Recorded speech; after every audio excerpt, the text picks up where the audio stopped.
Ku itariki 28 z'ukwezi kwa kabiri mwaka 2026 Iran yeretse ibihugu birimo Amerika na Israel ko bakinye n'intare bikarangira bayikoze mu jisho.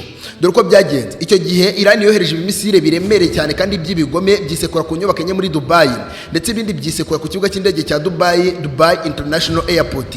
Si ibyo gusa kandi izo misile zarimbuye byuzuye inyubako ziri hagati ya Burj Khalifa ndetse na Dubai Marina ndetse zirimbura amahoteli, imihanda, ibikorwa remezo byinshi cyane, ikindi zisiga abatari bake yaba hatakarije ubuzima.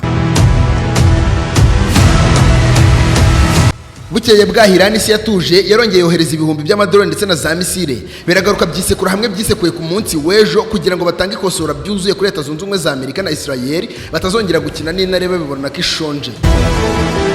Muri icyo gihe Dubai ikimara guturitswa na misile z'abanya-Iran, Amerika na Israel batarabitekerezaho neza. Iran yarongeye ishyushya misile zayo na za drone irasa ku bihugu bigiye bitandukanye birimo Saudi Arabia, Qatar, Kuwait, Oman, Jordan, Iraq, Azerbaijan ndetse na Turkiye.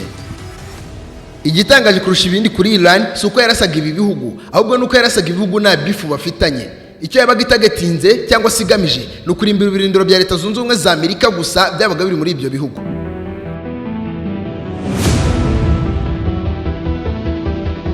Muri ibyo bitero karabutaka igihugu cya Iran cyarimburagamo ibirindiro bya Leta Zunze Ubumwe za Amerika byari biri muri buri gihugu twagarutseho haruguru. Iran yifashishaga misile karabutaka, misile y'ingome, ikaba misile kirimbuzi izwi ku izina rya Fatah-1 hypersonic missile ndetse na Fatah-2 hypersonic missile.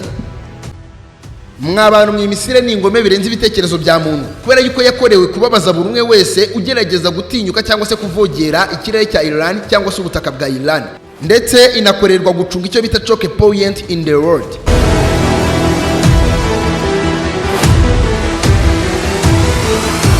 Ese iyi misile ni gati cyerije umunyamerika kuri uru rwego? Muri iki kiganiro ngiye kugusobanurira neza iyi misile akantu ku kandi kugeza usobanukiwe. Muhaye ikaze mu gice cya kabiri cy'icyegeranyo gicukumbuye gifite izina rya choke point in the world, bisobanura ahantu h'ingenzi kandi hafunganye ubukungu bw'isi bugenderaho. Niba ari ubwa mbere wari wisanze mu murwa mukuru amakuru agezweho n'ibyegeranyo mu gihugu cy'u Rwanda, icyo usabwa ni ugukanda subscribe ugafungura akazogera kugira ngo uzakomeze gutungurwa no gusobanukirwa na byinshi cyane bimeze nk'ibicanganye kuri isi nzima dutuye. Njye ndi Mr. Irene. Ikaze.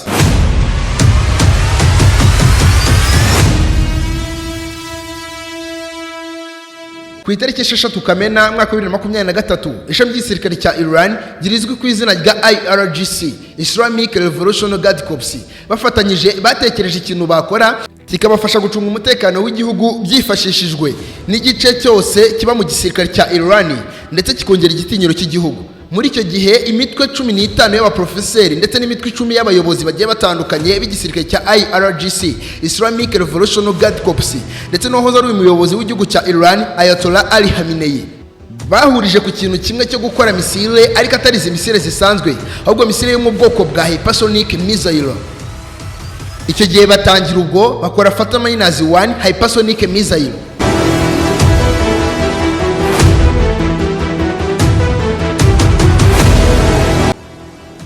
Mwabantu mwe iyi misile n'ingome biteye ubwoba. Ibaze ko ariyo misile yifashishijwe ubwo igihugu cya Iran cyagabaga ibitero muri Dubai kikarimbura Dubai International Airport, kikarimbura inyubako ebyiri zari ziteganye na Dubai Marina ndetse na Burj Khalifa, kirimbura amahoteli, imihanda ndetse n'ibindi bikorwa remezo byose byari mu gihugu cya Iran, byiganjemo ibikorwa byose byashowemo imari na Leta Zunze Ubumwe za Amerika.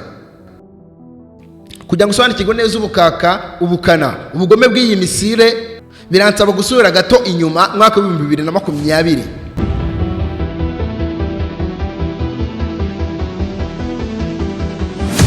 Ku itariki 3 Mutarama mwaka wa 2020 Leta Zunze Ubumwe za Amerika zagabye igitero cya za drone ndetse na za misile ku kibuga cy'indege cya Baghdad International Airport.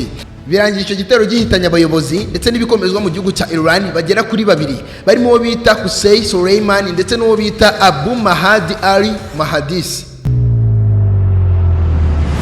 Mu mujinya n'uburakari bwinshi Leta Zunze Ubumwe za Amerika zikemera kwica abo bagabo byateye uwahoze ari perezida cyangwa se uwahoze ayoboye igihugu cya Iran Ayatollah Ali Khamenei yahise arasa yihanukiriye ku birindiro bya Leta Zunze Ubumwe za Amerika byari mu gihugu cya Iraq, birasenyuka byose burundu ndetse n'abari barimo mu bayobozi b'igihugu cya Leta Zunze Ubumwe za Amerika barahagwa. Muri icyo gihe umuyobozi Ayatollah Ali Khamenei yahise atanga itangazo rikomeye cyane ko Leta Zunze Ubumwe za Amerika, avuga yuko agiye kuba yakora ikimisire kiremereye cyane kandi gihambaye kitazatuma nanone mu buzima bwiwe atazongera arota kongera kwataka igihugu cya Iran habe na rimwe.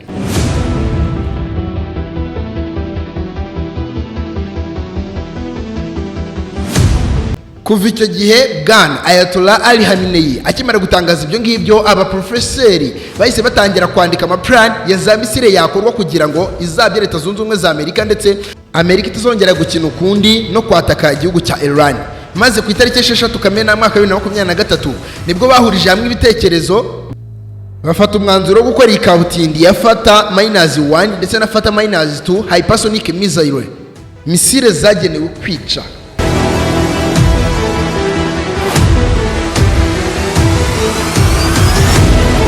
Iyi misile ya Fata -1 hypersonic missile ifite umuvuduko ungana na Mach 15, bisobanuye neza ko ifite umuvuduko ukubye inshuro 15 umuvuduko usanzwe w'ijwi.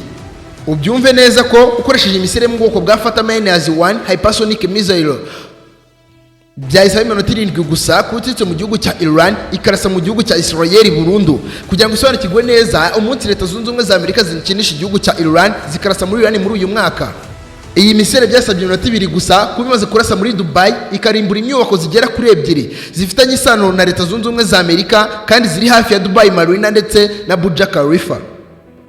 Mu gihe kurasa ibirindiro bya Leta Zunze Ubumwe za Amerika byari mu gihugu cya Saudi Arabia byasabye iminota 3 gusa, Kuwait bisaba iminota 2, Oman yo bisaba iminota 4, mu gihe Jordan byasabye iminota 6 gusa kubirimbuye ibirindiro bya Leta Zunze Ubumwe za Amerika biri muri buri gihugu navuze. Ubundi iyi misile ya Fata -1 hypersonic missile yo mu gihugu cya Iran ni misile ya gatatu mu gihugu cya Iran bafite ikomeye kurusha izindi ku rwego rw'isi, kandi zinahenze cyane ku rwego rw'isi. Izi nyuma y'izirimo Sejur missile ikomeye ku rwego rw'isi, iyi misile irahenze ku rwego rwo hejuru. Ubyumve neza yuko ihagaze miliyoni y'amadolari ya Leta Zunze Ubumwe za Amerika, igakurikirwa n'indi bita Kiebar ihagaze ari hagati $800 n'$900 by'amadolari ya Leta Zunze Ubumwe za Amerika.